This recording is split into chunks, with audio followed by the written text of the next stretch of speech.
नमस्कार, मैं दीपक सिंह सरोची। राजस्थान के उदयपुर में जिस तरह टेलर कन्हैया लाल की गला रेतकर हत्या की गई, वह डरावना है, खौफनाक है, अमानवीय है। जानकारी के मुताबिक टेलर कन्हैया लाल ने नुपुर शर्मा के समर्थन में पोस्ट लिखा था। इस वजह से नाराज होकर दोनों आरोपियों ने टेलर की हत्या कर दी। दोनों ने एक वीडियो भी इस संबंध में जारी किया है। इसमें दोनों हमलावर अपने हाथों में कटार नुमा तेज धार हथियार लिए हुए अपना जुर्म कबूल करते दिख रहे हैं। कटार पर खून लगे हैं। दोनों शख्स अपना जुर्म कबूल कर रहे हैं। वो कहते हैं, मैं मोहम्मद रियाज अंसारी और मेरे दोस्त मोहम्मद भाई उदयपुर में सर कलम कर दिया है। इतना ही नहीं, दोनों शख्स ने पीएम मोदी को धमकी देते हुए कहा है, नरेंद्र मोदी सुन ले, आग तूने लगाई है और बुझाएंगे हम। इंशाअल्लाह मैं रब से दुआ करता हूँ कि यह छुरा तेरी गर्दन तक भी जरूर पहुँचेगा। आरोपियों पर सनक इस कदर सवार है कि वह मौत का दिल दहला देने वाला वीडियो भी जारी करता है। इस वीडियो में दोनों हत्यारे टेलर की दुकान में जाकर कपड़ा सिलाने की बात करते हुए दिखाई देते हैं। एक शख्स अपना नाप दे रहा है तो दूसरा वीडियो बना रहा होता है। टेलर कन्हैया लाल नाप लेने में व्यस्त था, तभी उस पर हमला कर दिया जाता है। टेलर चीखता है, जान बख्शने की गुहार लगाता है, लेकिन हमलावर उसका गला रेत देते हैं। सोचिए, कन्हैया लाल के गुहार का भी दोनों हत्यारों पर कोई असर नहीं हुआ। उस पर सनक इस कदर सवार था कि वह हत्या तो कर ही रहा था, मौत का वीडियो भी बना रहा था। मुख्यमंत्री अशोक गहलोत गुरुवार दोपहर पीड़ित परिवार से मिलने पहुंचे। इस दौरान उन्होंने भरोसा दिया है कि अगले 1 महीने में हत्यारों को सजा दिलाने की कोशिश होगी। सीएम ने पीड़ित परिवार को 51 लाख रुपए की आर्थिक सहायता का चेक सौंपा। वहीं मीडिया से बात करते हुए कहा कि एनआईए 1 महीने के अंदर सजा दिला दे। एनआईए को समझना चाहिए कि प्रदेश के लोगों की भावना क्या है, कन्हैया को सुरक्षा दी गई या नहीं, क्या कमी रही, सभी चीजें एनआईए की जांच में सामने आ जाएगी। एक पोस्ट से शुरू हुआ विवाद और 20 दिनों की साजिश के बाद इस हत्याकांड को अंजाम दिया गया। एक बार शुरू से समझते हैं।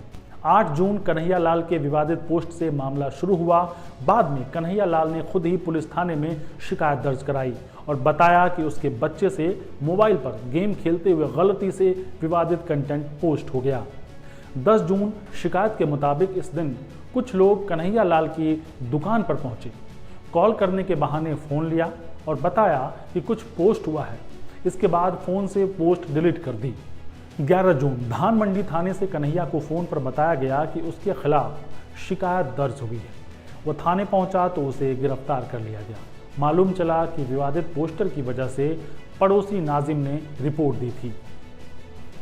12 जून इस दिन कन्हैया को कोर्ट से जमानत मिल गई। इसके बाद से उसकी दुकान बंद रही। 13 जून कन्हैया को पता चला कि कुछ लोग उसकी रैकी कर रहे हैं। 15 जून कन्हैया ने धान मंडी थाने में जाकर शिकायत दर्ज कराई और जान को लेकर खतरा बताया। शिकायत में बताया गया कि नाजिम समेत कुछ अन्य पड़ोसियों ने उसके नंबर वायरल कर दिए थे। बाद में पुलिस ने दोनों को साथ बुलाकर सुलह कराई। कन्हैया ने लिख कर दिया कि वह कानूनी कार्रवाई नहीं चाहते। 16 जून पुलिस ने दुकान पर सीसीटीवी लगाने को कहा, साथ ही कुछ दिन दुकान बंद रखने का भी सुझाव दिया। 18 जून पुलिस ने कन्हैया लाल से दुकान खोलने की सलाह दी, क्योंकि पिछले 6 दिनों से दुकान बंद थी। 19 जून कन्हैया लाल ने अपना काम शुरू कर दिया। पुलिस भी जायजा लेकर गई। हालांकि इसके कुछ दिनों के बाद ही एक बार फिर से कन्हैया लाल को धमकी मिलने लगी। कन्हैया की बड़ी बहन नीमा देवी के मुताबिक 25 जून को दुकान पर एक महिला और पुरुष आए। दोनों ने उसे धमकी दी। इसके 3 दिन बाद यानी कि 28 जून को दोपहर में कन्हैया अपनी दुकान पर काम कर रहा था। तभी वहां मोहम्मद रियाज और गौस मोहम्मद आए और दोनों ने गला रेतकर कन्हैया लाल की हत्या कर दी। इस हत्याकांड के विरोध में गुरुवार को सर्व समाज की ओर से मौन जुलूस निकाला गया। हजारों लोगों का जुलूस टाउन हॉल से शुरू हुआ और कलेक्ट्रेट पहुंचा। बाद में लौटते हुए दिल्ली गेट चौराहे पर कुछ युवकों ने पत्थर फेंक दिए, जिसके बाद पुलिस ने लाठीचार्ज कर भीड़ को तितर-बितर किया।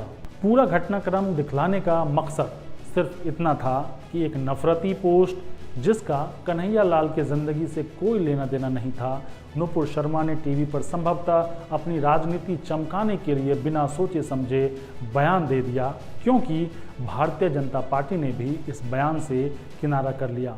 वह किसी तरह कन्हैया लाल के पास पहुंचा और किसी तरह सोशल मीडिया पर पोस्ट हो गया। इसके बाद पड़ोसियों में गुस्सा भड़का। उन्होंने धमकाकर या नंबर वायरल कर कन्हैयालाल को डराने की कोशिश की, लेकिन उन्होंने जो चिंगारी भड़काई वह कहीं और जाकर आग बन गई, जिसका शिकार मासूम कन्हैयालाल हो गई। अब इस मौत के विरोध में कथित कुछ हिंदू संगठनों ने नफरती बयानबाजी की है, जिसमें खुलेआम धर्म विशेष के खिलाफ लोगों को भड़काया जा रहा है। सोशल मीडिया पर यह वीडियो खूब वायरल हो रहा है। इसमें कुछ ऐसी बातें बोली गई हैं जो दिखाना ठीक नहीं है, क्योंकि हमारा मकसद आपको भड़काना नहीं है। सिर्फ समझाना चाहता हूं कि आग कहीं भी लगे, शिकार एक नागरिक ही होता है। हालांकि इन सब में अच्छी बात यह है कि दिल्ली जामा मस्जिद के शाही इमाम सैयद अहमद बुखारी ने इस घटना की न केवल निंदा की है, बल्कि इसे गैर इस्लामिक और गैर कानूनी बताया है। जयपुर में हुए दिलखराश घनाओं कत्ल के वाक़े ने इंसानियत को हिला कर रख दिया है। ये इंसानियत सोच वाक़या जिसमें दो शख्स रियाज और गौस बताए जा रहे हैं, उनका कन्हैया नाम के एक शख्स का कत्ल किया जाना, और वो भी रहमतुल आलमीन के नाम पर, न सिर्फ एक बुज़दिलाना अमल है, बल्कि यह कदम गैर इस्लामी, गैर कानूनी और इंसानियत सोच है। मैं अपनी तरफ से और हिंदुस्तानी मुसलमानों की तरफ से सख्त तरीन अल्फाज में मजम्मत करता हूँ। इस्लाम अमन व आश्ती का दीन है। अल्लाह के रसूल नबी अकरम सल्लल्लाहु अलैहि वसल्लम की हयात तय्यबा रहमदिली, दरगुज़र, दादरसी और इंसानियत परवरी के अनगिनत वाक़यात से भरी हुई है।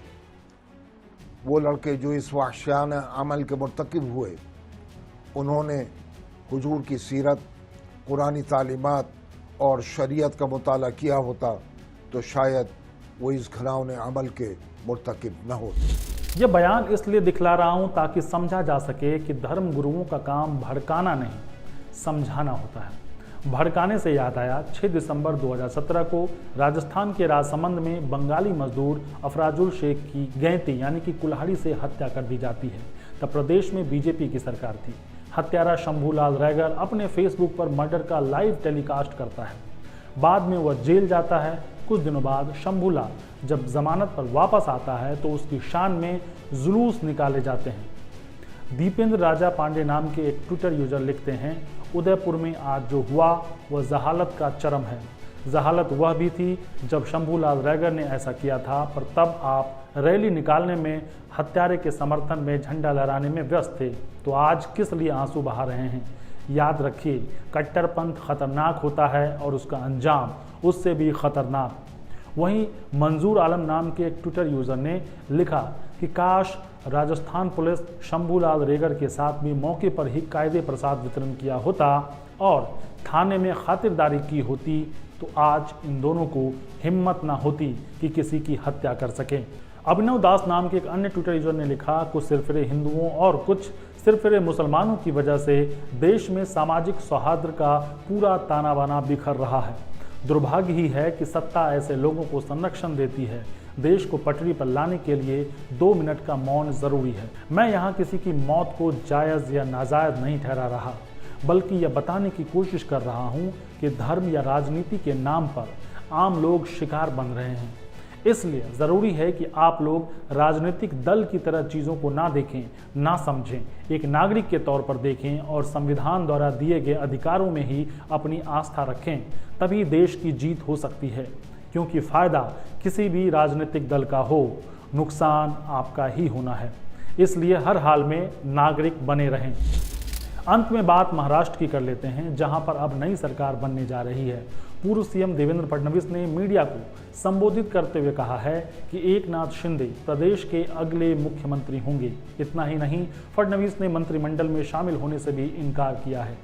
आपको अगर समझना हो कि फडणवीस खुद को पीछे धकेलकर शिंदे को सीएम क्यों बना रहे हैं, तो आप सिर्फ शिंदे के बयान सुन लीजिए। वो जो कह रहे हैं, बीजेपी दरअसल यही कहलाना चाहती थी कि वो यही चाहती थी कि लोगों में यही मैसेज जाए। बीजेपी ने बड़ी पार्टी होते हुए भी मुझे मौका दिया, बड़ी पार्टी होते हुए भी शिवसेना का सीएम चुना। मुझ जैसे छोटे कार्यकर्ता पर भरोसा जताने के लिए आभार।